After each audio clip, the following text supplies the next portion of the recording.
अगर आपके डॉक्टर ने आपको हिस्टेक्टमी माने कि बच्चेदानी निकालने की सर्जरी के बारे में सलाह दी है तो आपके मन में बहुत सारे सवाल आ रहे होंगे। ये सर्जरी क्या होती है, क्यों होती है, क्या इससे बचने का कोई उपाय है, सर्जरी के अलावा और क्या क्या ऑप्शंस हैं। मैं डॉक्टर दीप्ति गुप्ता, एक गायनेकोलॉजिस्ट और ऑब्स्टेट्रिशियन भोपाल से आज आपके सारे सवालों का जवाब दूंगी। हिस्टेक्टमी क्या होती है और हम किस किस डिजीजेस के लिए इसको करते हैं। तो चलिए बात करते हैं हिस्टेक्टमी किन किन कंडीशंस में की जाती है। वैसे तो बहुत सारी कंडीशंस में करी जाती है, लेकिन मेनली हम इसको 5 चीजों में डिवाइड कर सकते हैं। सबसे कॉमन रीजन अगर देखा जाए तो हिस्टेक्टमी यानी बच्चेदानी की सर्जरी होती है यूट्राइन फाइब्रॉइड्स के लिए। यूट्राइन फाइब्रॉइड्स को हम हिंदी में कहते हैं बच्चेदानी की रसौली। ये बच्चेदानी में एक गांठ होती है जो ऑलमोस्ट वेरी रेयरली कभी भी कैंसर में कन्वर्ट नहीं होती है। ये गांठ जब छोटी होती है तो इससे हार्डली कभी कोई प्रॉब्लम होती है, लेकिन जब ये बड़ी हो जाती है तो इससे पीरियड में बहुत दर्द हो सकता है,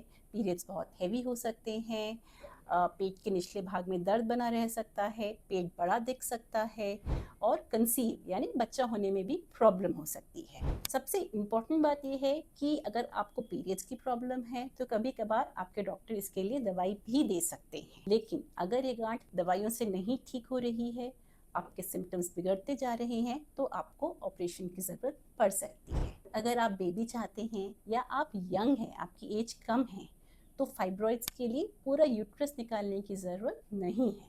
इसके लिए सिर्फ रसौली या सिर्फ फाइब्रॉइड भी निकाले जा सकते हैं। उस सर्जरी को हम मायोमेक्टमी कहते हैं। इसीलिए जब भी आपको यूट्रस में फाइब्रॉइड्स या रसौली हो, अपने डॉक्टर से ज़रूर बात करें कि आपके लिए सही सर्जरी कौन सी है, मायोमेक्टमी या हिस्टेक्टमी।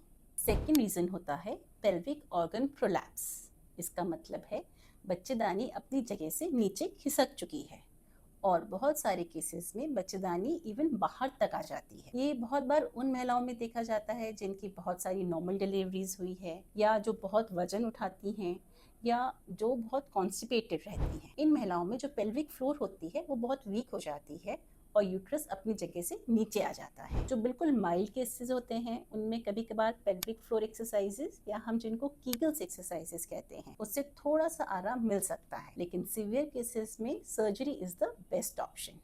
कई बार बहुत सारी महिलाओं को बहुत शर्म महसूस होती है कि बच्चेदानी बाहर लटक रही है, हम कैसे अपने घर वालों को बताएं या कैसे डॉक्टर के पास जाएं। लेकिन इसमें शर्म महसूस करने की बिल्कुल ज़रूरत नहीं है। It is a medical condition जो सर्जरी से बहुत आराम से ट्रीट हो सकती है। तीसरा रीज़न है एबनॉर्मल यूट्राइन ब्लीडिंग, मतलब पीरियड के समय बहुत ज़्यादा ब्लीडिंग आना या बहुत फ्रीक्वेंट पीरियड्स आना। पीरियड्स में हेवी ब्लीडिंग होना बहुत आम बात है, लेकिन अगर आपको इतनी हेवी ब्लीडिंग हो रही है कि आप वीक हो रहे हो, आपका हीमोग्लोबिन गिर रहा है, आप अपनी day to day activities manage नहीं कर पा रहे हो, तो इसको हम एबनॉर्मल कहते हैं। एबनॉर्मल यूट्राइन ब्लीडिंग के लिए first option is not surgery. सबसे पहले हम सीधे सर्जरी नहीं करते हैं। बहुत सारी हार्मोनल मेडिकेशंस हैं, इंजेक्शंस हैं, इनफैक्ट इंट्रायूट्राइन डिवाइस जैसे कि मायरीना है, ये सब आप ट्राई कर सकते हैं। लेकिन अगर इसमें से कुछ भी आपको सूट नहीं कर रहा है, अगर आपकी बॉडी रिस्पॉन्ड नहीं कर रही है, तब आपके डॉक्टर हिस्टेक्टमी या बच्चेदानी निकालने का भी सुझाव आपको दे सकते हैं। अब हम चौथे रीजन की बात करते हैं। The fourth reason is endometriosis या एडिनोमायोसिस। एंडोमेट्रियोसिस और एडिनोमायोसिस वैसे तो बहुत कॉम्प्लेक्स प्रॉब्लम है, लेकिन अगर मैं सरल भाषा में कहूँ तो यूट्रस की जो अंदर की लाइनिंग होती है जिसको हम एंडोमेट्रियम कहते हैं, एंडोमेट्रियोसिस में यूट्रस के बाहर आ जाती है और एडिनोमायोसिस में वो यूट्रस की मसल के अंदर आ जाती है, या कहिए यूट्रस में सूजन हो जाती है। दोनों कंडीशंस में पीरियड्स बहुत ज़्यादा पेनफुल हो जाते हैं, क्रॉनिक पेल्विक पेन हो जाता है और डे टू डे एक्टिविटीज़ और पीरियड के समय तो कुछ भी करना बहुत मुश्किल हो जाता है। इन दोनों कंडीशंस के लिए दवाइयाँ हैं, इंजेक्शंस हैं, लेकिन कई बार सीवियर केसेस में हमें यूट्रस और कई बार यूट्रस के साथ ओवरीज भी निकालनी पड़ती है। अब हम बात करेंगे लास्ट फिफ्थ रीज़न के बारे में।